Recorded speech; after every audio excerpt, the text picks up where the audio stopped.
غیرت راغی او زم غیرت یم که بل ورور داسې حرکت وکړو نو د هغه به هم دغه لاري. اس کے شوہر نے اسے طلاق دی یا نہیں؟ انہوں نے نکاح کے اوپر ہی نکاح کیا. نو دغه هم داسې زما نوسۍ وه خو چې کردار یې صحیح وی نو زمونږ بچی وه خو چې غلطه کیج جیسا کرے گا ایسا بھرے گا. تو CDR کے تھرو ٹریس ہوا اور راتوں رات انہوں نے چاپا لگا کر ان کو گرفتار کیا جنگی رسم. نو خوشحاله یم مړي ته به خپله سزا نه میلاویږي. دا قتل د کوم ځای نه ایجاد شوی دی؟ د دې زنانه د دی که نه دی؟ بسم اللہ الرحمن الرحیم. آج ڈیجیٹل کے پروگرام جرم داستان سے میں ہوں احسن عوان. ناظرین، آج میں آپ کو ایک ایسی کہانی سے آگاہ کروں گا جسے سنتے ہی آپ یقیناً کانوں کو ہاتھ لگانے پر مجبور ہو جائیں گے، کیونکہ یہ واقعہ ایک دل دہلا دینے والا ہے، کیونکہ اس میں رشتوں کا تقدس پامال کیا گیا ہے. اس واقعے میں بانجے نے اپنی مومانی کو ورغلا پھسلا کر اغوا کیا اور پھر اس کے ساتھ پسند کی شادی کر لی، لیکن یہ شادی کچھ عرصہ ہی چلی اور پھر اس بانجے کو بے دردی سے قتل کر دیا گیا. یہ قتل واردات کیسے رونما ہوئی، کہاں کہاں پلاننگ ہوئی، مقتول کی اطلاع کس نے دی، یہ تمام ڈیٹیل میں اپنی اس رپورٹ میں آپ کو دکھاؤں گا. ہم قاتل سے بھی بات کریں گے، پولیس آفیشیل کا موقف بھی لیں گے، تو ہمارے ساتھ ہی رہیے.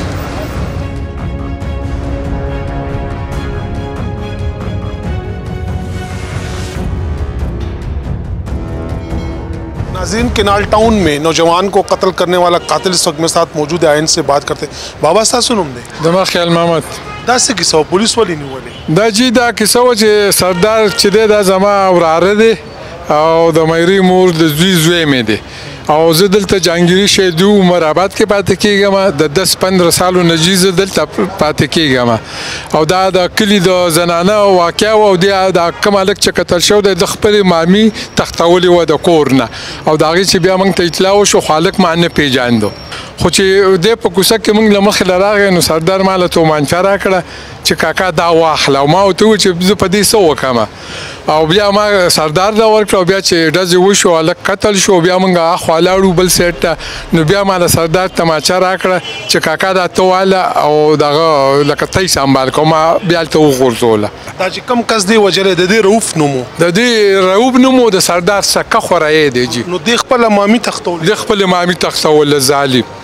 دې چې کوم د دې خاوند و دا مامي چې کوم د ماما یې چې کوم دی دی هم دلته پاکستان کې پاتې نه جي د هغه التاف نوم دی د هغه څه میاشت یا کمه یا زیاته چې هغه سعودي ته تللی او سعودي کې دی. نو هغه سعودي کې او دلته دې مامي ته وتښتوله ښځې ته وتښتوله؟ نو دا تقریبا جي د اورېدو خبره راوړي د جهانګیري او د دیرو 6 غنټې سفر دی. نو موږ ته خو څه علم نه چې داسې واقع شو د خو وروسته خو بیا سړی خبر شي نو بس ورور غیرت راغی او زم غیرت یم که بل ورور داسې حرکت وکړو نو د هغه به هم دغه لاري بلا شعورونه دي جي.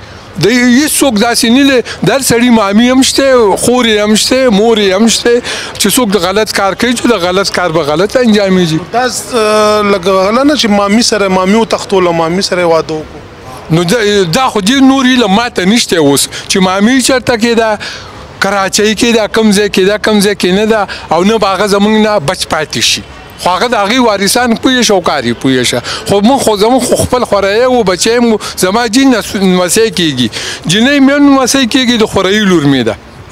دا خبرې به کونډې دنیا اوري که دې که ما زره دروغ ویلي نو زه به مسلمان نه یم. جنۍ مې هم د خورایي لور ده او هلک چې دی دا مې د ورېرې زوی دی. نو دواړه زما نوسي دي خپلو نوسو باندې خلک لاس راکاږي. بله شپه چې په ما چاپه لګېده زما نوسی دی چې کله پاسې زما کټ ته راځي د کال زه جي نو دغه هم داسې زما نوسی وه خو چې کردار یې صحیح وی نو زموږ بچی وه خو چې غلطه کیج جیسا کرے گا ایسا بھرے گا چې څنګه کې هغه شان ته به درته میلاویږي. دس تا کړه که هغه خورۍ دي کړه؟ نه وراره مې دی جي. نو بس چې هغه ما له تومانچه راکړه نو په دې کې لکه بیا ما هغه له واپس ورکړه ما ډز ونه کړو. نو پولیس لکه چې کله واردات وشو کس هم ووجلو CCTV کیمرو کې هم راغلي تاسو هم منډې وهلې نو پولیس له به راغلي وي که نه هغه ټایم؟ نو جي ته هغه ټایم خو د هغو سترګې سري نو هغوی خو بیا زموږ چمړه وباسي څنګه هغه ټایم به زه راغلی وي زه خو ګرمه ګورمه پولیس ته اوس پته ولګېده چې د دوی څه ظلم شوی دی زیاتې ورسره شوی دی چې مړې مو کو بیا چرته وي؟ بیا زه خپل کور ته لاړم او د وراره مې پته ونه لګېده، بیا کلي ته رسېدلم. راغلی به پښتو غیرت هم کړی او راغلی به چېرې فلاني ځای کې دا کس مړی وشو بس فلاني کړی دی زه راغلم. نو جی زه خو د دې اوس دغه دی هغې به یي دلته کې یا به نه ما اوسه هېڅ نه دي کړي، خو دا مې ورته وویله چې زنانه ذات دی زما په کور کې او په زنانه باندې مونږ قتل وکړو. نو تاسې نو هغه وویل چې نه د ډاکټر نه او د پولیس د افسرانو نه د دې نه څه ترجیح نه کېږي. نو د هغه نه په هغه خبره زما اړو ډېر مطمئن شو، ډېر ترې خوشحاله شو. پولیس چې ونیولې هم خوشحاله؟ خو خوشحاله مو خوشحاله نه دي. نو مړ یم چې کړی نو بیا هم خوشحاله؟ نو خوشحاله یم، مړي ته به خپله سزا نه میلاویږي. دا قتل د کوم ځای نه ایجاد شوی دی؟ د دې زنانه د دی که نه دی؟ دا راته ووایه لکه زمونږ دا معاشره چېرته روانه ده چې خورې راپاسي مامي سره نکاح تړي، ورواره راپاسي چاچي سره نکاح تړي او هغوی تختوي، دا معاشره چېرته روانه؟ نو دا معاشره خو چې داسې روانه ده چې دا موبایل راوتی دی. نو دا موبایل نه دی، دا یو کوني شیطان شی دی او دا ټول خلک یې په غضب اخته کړی دی چې داسې عالي. نو زما خو ټولو ته دا سوال دی، زه په الحمدلله په اردو هم پوهېږم خو لا پښتو له ټولو نه ښه ده. زما خو ټولو ته دا سوال دی چې دا خبرې دي زما واوري، که چاته ښه ښکارم او که بد ښکارم. زما دغه خبرې دي او عبرت دي د دې نه والي چې د مامي مثال د خور دی. نو ولې ته ظالمه داسې غلط کار کوې؟ خپله ښځه شته جي او دا رؤوف چې دی نو د دوه خینه د دوی دغه چې د خینه زما د زوی څه واده ده. موږ ټوله دا 15 رشتې دي او ټول د یو خاندان خلک یو. خو هغه نه د مور سترګو ته وکاته، نه د ښځو سترګو ته وکاته، نه یې ماما ته وکاته. 3 ماماګانې دي، ایجاز، سردار، التاب. دا ووایه رؤوف پهله واده شوی و؟ او که نه جی هغه خو بال بچه‌دار دی، یو زوی مړ دی او 3 زامن یې دي دومره. هغه ښځه څه شوه؟ هغه د عقوق سره ناسته ده که نه. زما د زوی دغه ده خینه ده دغه. او دا چې کوم مامي تختولې وه دا اوس چېرته راغله؟ دا خو جی اوس غیب علم خو د الله سره دی. نو هغه چې هغه وی خو مذهب یې کړي وي. څنګه مذهب؟ مذهب یې څه کړی چې کوڅه شو به وي اوس، خو هغه خو نه وه په موخه که نه. او جی بله زما دا عرض دی، سوال مې دی، ما ته یو کس وویل خیر نوم یې خو نه ماله راځي نه یې اخلمه چې داسې کار دغه کوي. نو دا لکه دغه ټایم کې بېګناه. نو جی ښځه او خاوند او مور او پلار یې نه چې جی د هر چا خوښي، خو دومره خو سړی سترګې غړی که نه. انسان وجل لکه دا خو بد کار نه دی. نو انسان به د مور او د خور کټ به ګوري نه، دا شینټغانو ملک دی څه. دا خو مسلمانو ملک او موږ ټول الحمدلله تور سترګې یو پکې که نه. دا خو یو معاشره بیا نوره خرابېږي. لکه د رشتو خیال ساتل پکار ډېره لږ نه ډېر زیاته. او کټ هغه خور او د مور کټ پېژني چې دا مې ښځه ده، دا مې خور ده، دا مې مور ده، دا مې رشته دار دی، دا بل د ګاونډي ته هم په سپک نظر نه ګوري جي. که څوک ګوري دا بیا انجام وي. لکه ته وایې چې ډز ما نه دی کړی، صرف ورسره راغلی. د ډز جي خدای شته چې دغه زمانه بس یو دونه دغه شو تماچه ورته ما فرص ورکړ. تام ډز کولو نو خامخا دا خو د جذبې وخی، خو بس تماچه بیا ما هغه ته واپس ور جذبه صرف موږ د مړو له جذبه ساتلې ده. نو سم سړي له خو نشته جي، سم سړی خو ورور عزیز دی، بایی دی، صدیق دی، هر څه دی. خو چې داسې غلط سړی نو دا خو به بیا سر ختمه وي. لکه ښه وشو، خو ډېر ښه شوي دي. داسې پې خوشحاله یم لکه په دې عمر کې چې لاله خدای ډبل زامن را کړي. هېڅ پروا مې پې هم نشته. چې اوس جیل له لاړ شي نو جیل کې خو زموږ شان انسانان دي جي. نو داسې ډانګرو څخه به مې نه چې د ځانه وروسه. جی ناظرین، آپ نے اس قاتل کی گفتگو سنی. اس کا پشتوں میں یہی کہنا تھا کہ جو مقتول تھا اس نے اپنی مومانی کو اس کے ساتھ اغوا کر کے اس کے ساتھ شادی کی تھی، پسند کی، اور پھر اسے سزا کے طور پر قتل کیا گیا. چونکہ جو مرکزی ملزم ہے وہ ابھی تک گرفتار نہیں ہوا. ہم پولیس آفیشل سے بھی بات کریں گے، ہمارے ساتھ ہی رہیے. ناظرین، ایس ایچ او ٹاؤن زین الدین موجود ہیں، ان سے بات کرتے ہیں. بہت شکریہ. تفتیش میں کہاں کہاں مشکلات پیش آئیں؟ بڑی مہربانی احسن بھائی کہ آپ نے ہمیں ٹائم دیا اور ہمارے جو ایفرٹس تھے اس کو اجاگر کرنے کی کوشش کی. تفتیش میں تو کافی سارے مشکلات ہمیں اس وقت سے آئی جب ہم نے سنا کہ یارا ادھر جی گلی دانش آباد میں ایک نعش پڑی ہے اور کسی نے اس کو مارا ہے، قتل کیا ہوا ہے اسلحہ تشین سے. جب ہم ادھر پہنچے تو نہ اس کی شناخت ہو رہی تھی اور نہ ملزمان کی کوئی کلیو یا کوئی پتہ لگ رہا تھا کہ یار یہ کون ہے, کدھر سے آیا, کس نے قتل کیا ہے. پھر ہم لگے CCTV کیمرہ پہ اور CCTV کیمروں کے ذریعے ہم نے 2 بندوں کو کی شناخت کی کہ یہ ان مقتول کا ماموں اور اس کا جو ماموں کا چچا ہے وہ دونوں آئے ہیں اور اس کو قتل کیا ہوا ہے. بعد میں ہمیں پتہ چلا کہ یہ اس کا نام رؤوف ولد محمد حنیف ساکن دیر اپر دیر داروڑا ہے. تو مدیان سے ہم نے رابطہ کیا, اس کا ایک بھائی ادھر رہ رہا تھا تو وہ فوراً آ گیا اور اس کے ساتھ ہم نے کافی بات کی.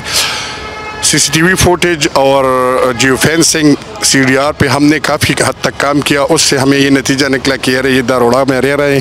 تو فوراً ہم دوسرے دن پہ میں اور CIO صاحب بمائے نفری چلے گئے داروڑا میں, ادھر چھاپے لگائے, لیکن ادھر ہمیں کوئی کامیابی نصیب نہیں ہوئی. اب تک کچھ پتہ چلا کہ جو خاتون تھی اس کے شوہر نے اسے طلاق دی یا نہیں, انہوں نے نکاح کے اوپر ہی نکاح کیا؟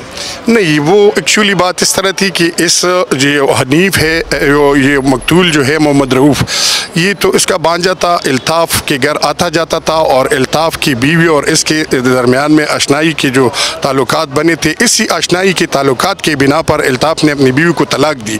اور طلاق کے 4 مہینے جب گزر گئے تو وہ مقتول جو ہے وہ اٹھ کر اس نے اپنے ممانی کو بھگا کر لے گیا والد کے گھر سے کہ یارا اس کے ساتھ میں نکاح کرتا ہوں, اور نکاح اس کے ساتھ کر دیا ہے.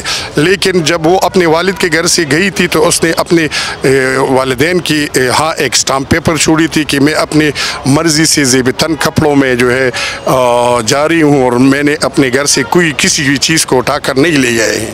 تو اسی سٹامپ پیپر جب ہمیں مل گیا تو ہمیں یہ یقین اور تسلی ہوئی کہ بالکل اس کی نکاح جو ہے وہ پہلے نکاح ٹوٹ چکی ہے, طلاق ہو چکی ہے اور اس کے بعد دوسری نکاح ہوئی ہے, لیکن نکاح جو ہوئی ہے وہ ورغلا پہ اصلاح کر لے گئے ہیں, اسی وجہ سے ہوئی ہے. جو مرکزی ملزم ہے وہ تو ابھی گرفتار نہیں ہوا. یہ جو گرفتار ہوئے یہ بھی مرکزی ملزم ہے, وہ بھی مرکزی ملزم, دونوں مرکزی ملزمان ہیں, کیونکہ دونوں وہ کوویڈ کے ٹائم پر ایک ساتھ موجود ہیں, ایک ساتھ آئی ہوئی ہیں, ایک ساتھ فائر کیا ہوا ہے. تو ملزمان تو تقریباً دونوں مرکزی ہیں, لیکن ایک ملزم جو ہے سردار حسین وہ ابھی تک بھی روپوش ہے, اس پر ہم کام جاری رکھی ہوئے, ہم نے انشاءاللہ اس کو بھی جلد گرفتار کروا دیں گے. ناظرین, اس وقت میرے ساتھ موجود ہیں DSP ٹاؤن آصف شریف آئین سے بات کرتے ہیں. سر بہت شکریہ. یہ بتائیے یہ واقعہ کب پیش آیا تو کیسے پیش آیا؟ شکریہ آپ کا. یہ 9 جنوری کو واقعہ پیش آیا تھا. اطلاع ملی تھانے کو کہ اس طرح ایک نعش پڑی ہوئی ہے. فوری میرے SHO صاحب وہاں پر پہنچے, دیکھا تو بالکل نعش جو تھی وہ نامعلوم تھی, ملزم بھی نامعلوم تھا. لاش تانے لا کر انہوں نے قانونی کارروائی کی. بعد ازاں انہوں نے جو ہے CDR کے ذریعے ملزمان ٹریس کی, جس پر باقاعدہ دعویداری ہوئی.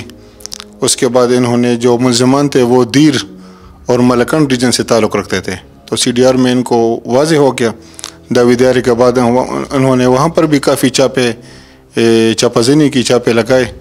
ایٹ دا اینڈ جو ملزم تھا وہ جہانگیرہ میں کہیں چھپا ہوا تھا, تو CDR کے تھرو ٹریس ہوا اور راتوں رات انہوں نے چاپا لگا کر ان کو گرفتار کیا جہانگیرہ سے. وجہ قتل کیا معلوم ہوئی؟